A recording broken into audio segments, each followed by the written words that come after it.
Saber evaluar y tratar con eficacia una emergencia respiratoria es crucial para un profesional de la salud.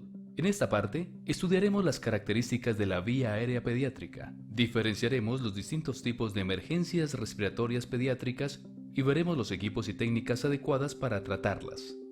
Primero, repasemos las características de la vía aérea de un niño. Estas ilustraciones de un adulto, niño y lactante muestran cómo las vías aéreas de niños y lactantes son mucho más pequeñas y cortas que las de los adultos. La laringe de los adultos es cilíndrica, con la abertura más estrecha a la altura de las cuerdas vocales. En los lactantes y niños pequeños, la laringe tiene forma de embudo. La vía aérea continúa por debajo de las cuerdas vocales hasta el cricoides, que es el punto más estrecho de la vía, y crea un anillo no dilatable alrededor de ella. En lactantes y niños, la lengua y la epiglotis son relativamente grandes y pueden obstruir la vía aérea. Además, la laringe está situada en posición más superior y anterior que en los adultos. Fíjese que en la vía aérea es siempre anterior al esófago, y que el cricoides es el único anillo de cartílago bajo las cuerdas vocales. Recuerde estos datos anatómicos y fisiológicos para cuando hablemos de las emergencias respiratorias y su tratamiento. Como haría con un niño muy grave, utilice la secuencia evaluar, identificar, intervenir para responder a una emergencia respiratoria pediátrica. Al evaluar al niño, básicamente son 4 los tipos de problemas respiratorios que debe identificar: obstrucción de la vía aérea superior, obstrucción de la vía aérea inferior, enfermedad del tejido pulmonar y control respiratorio alterado.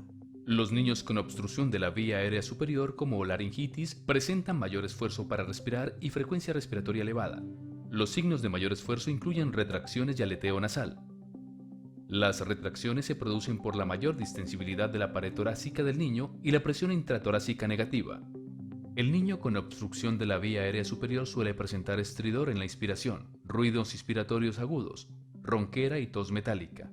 Otros signos de obstrucción incluyen babeo, roncus o ruidos de gorgoteo. Los niños mayores que responden y presentan obstrucción de la vía aérea superior suelen colocarse en una posición que les facilita la respiración. Deben permanecer en una posición cómoda. Un niño con obstrucción de la vía aérea inferior, como asma o bronquiolitis, también respira con más esfuerzo y frecuencia. Al auscultar puede percibirse menor movimiento de aire, exhalación prolongada y suelen oírse sibilancias expiratorias. Un niño con una enfermedad del tejido pulmonar, como neumonía, presenta mayor frecuencia y esfuerzos respiratorios, incluso quejidos. Puede haber crepitaciones o movimiento de aire reducido. Un niño con control respiratorio alterado, por ejemplo por lesión cerebral o sobredosis de fármacos, puede presentar un patrón de respiración irregular. La frecuencia respiratoria suele ser lenta y superficial, con esfuerzo inadecuado. El movimiento de aire puede ser normal o disminuido. El control respiratorio alterado puede deberse a escaso tono muscular o a una alteración mental y causar obstrucción de la vía aérea superior. Tras categorizar la emergencia respiratoria, podrá pasar a la intervención. Y puede ser tan sencillo como cambiar de posición al niño. En lactantes y niños, la mejor posición es en los brazos de los padres o cuidadores. Dejar al niño en una posición cómoda suele disminuir su ansiedad y el consiguiente esfuerzo respiratorio. Una intervención respiratoria común en niños es administrar medicación inhalada con un nebulizador. Un nebulizador se compone de una pieza en T, un tubo de oxígeno de plástico, un nebulizador o reservorio o botella atomizadora, una boquilla o mascarilla y una fuente de oxígeno o aire comprimido. La medicación nebulizada se usa para tratar la obstrucción de la vía aérea al abrir la vía disminuyendo el edema o mejorando la broncoconstricción.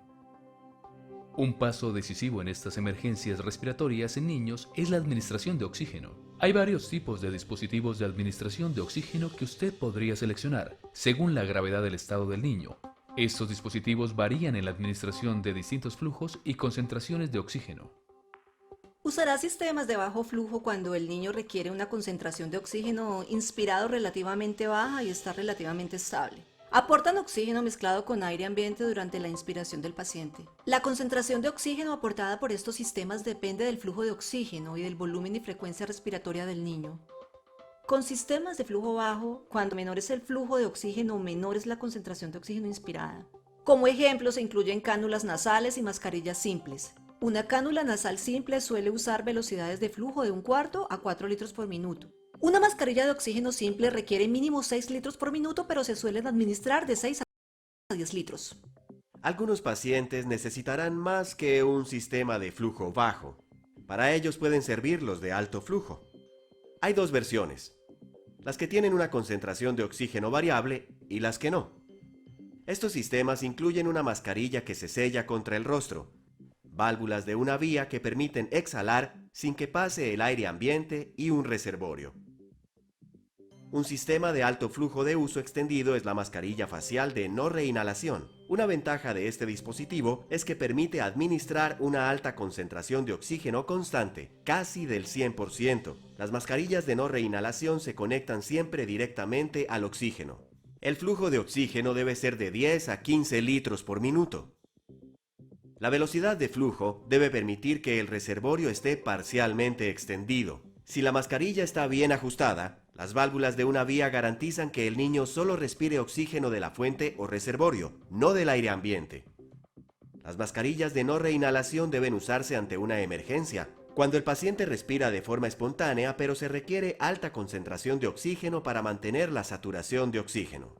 Otro sistema de flujo alto es el de la cánula nasal de alto flujo. Su uso es muy común en entornos hospitalarios y en la UCI. El flujo puede ajustarse de 4 litros en lactantes a 40 litros o más en adolescentes. También puede ajustarlo para administrar una mayor presión inspiratoria y expiratoria, mejorando el trabajo respiratorio del paciente. Las cánulas nasales de alto flujo administran una combinación de aire ambiente y oxígeno.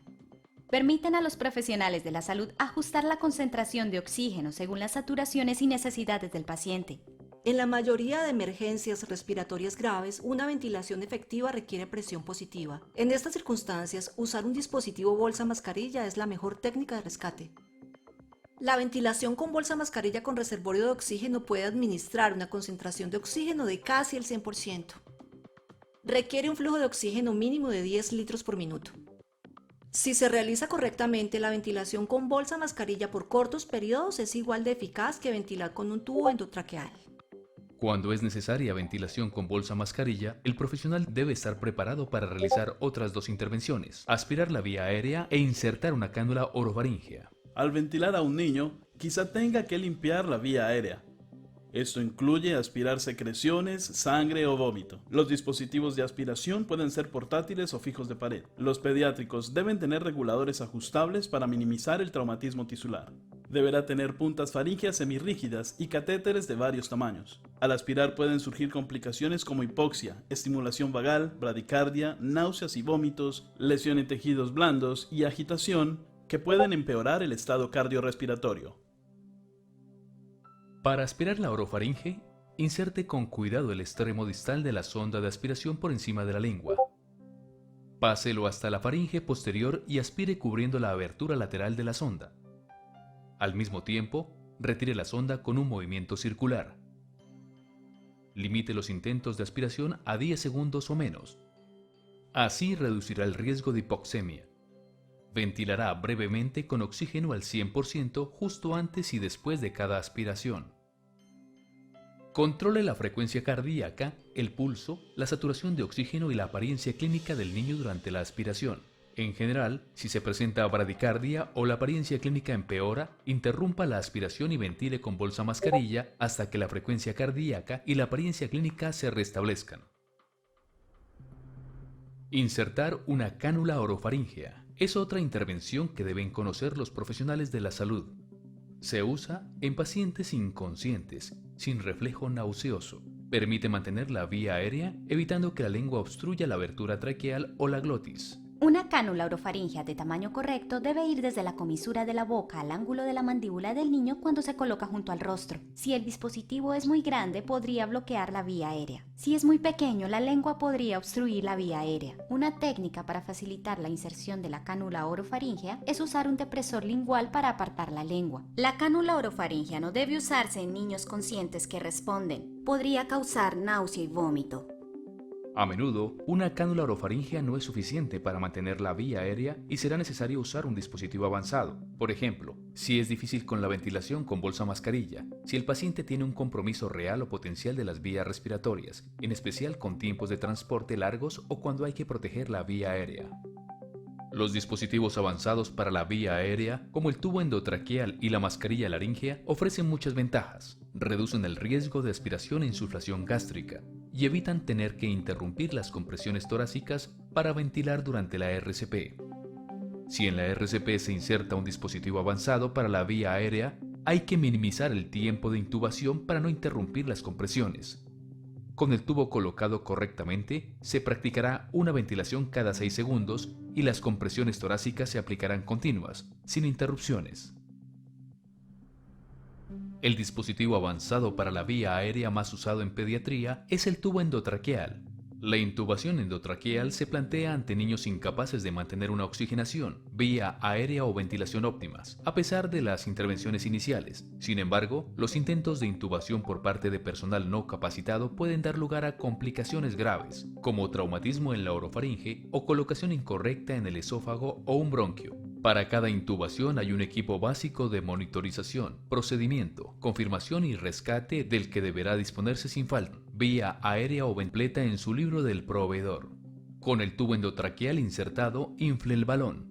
Confirme que hay CO2 en el gas exhalado, por detector colorimétrico de CO2 o capnografía que indican la colocación correcta del tubo.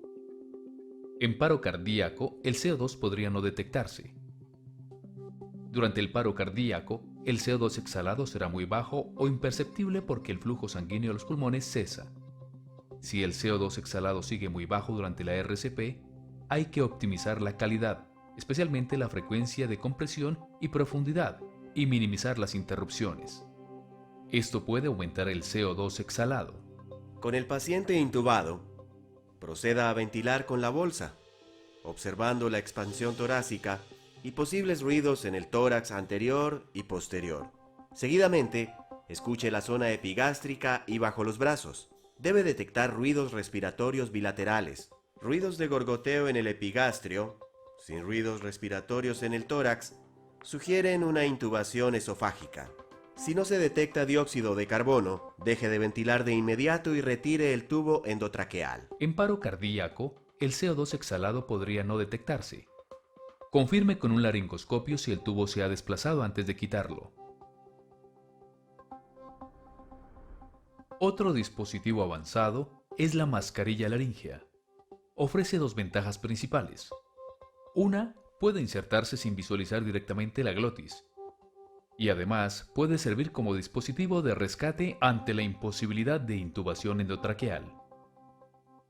Si se observa un deterioro súbito en un paciente con dispositivo avanzado para la vía aérea, podría ser por una o varias complicaciones. Utilice la regla mnemotécnica DONE para recordar lo siguiente. La vía aérea se podría desplazar. Un tubo endotraqueal podría desplazarse de la tráquea o moverse hacia el bronquio principal derecho o izquierdo. La vía aérea podría obstruirse por secreción, sangre, pus o un cuerpo extraño. La vía aérea se podría torcer y causar una obstrucción grave, sobre todo con un tubo endotraqueal pequeño. Un neumotórax suele tener menores ruidos respiratorios y expansión torácica en el lado afectado. Podría darse un deterioro súbito de la pulsioximetría del paciente. En casos graves puede aparecer hipotensión e incluso paro cardíaco. Rara vez ocurre, pero podría pasar que el equipo falle. Desconexión del oxígeno, fallo eléctrico del ventilador mecánico, avería en las válvulas o escape en el dispositivo bolsa mascarilla o en circuito. Los problemas respiratorios son las emergencias pediátricas más habituales. Por eso, es esencial que comprenda las características de la vía aérea pediátrica y sepa reconocer y tratar estas condiciones que amenazan la vida.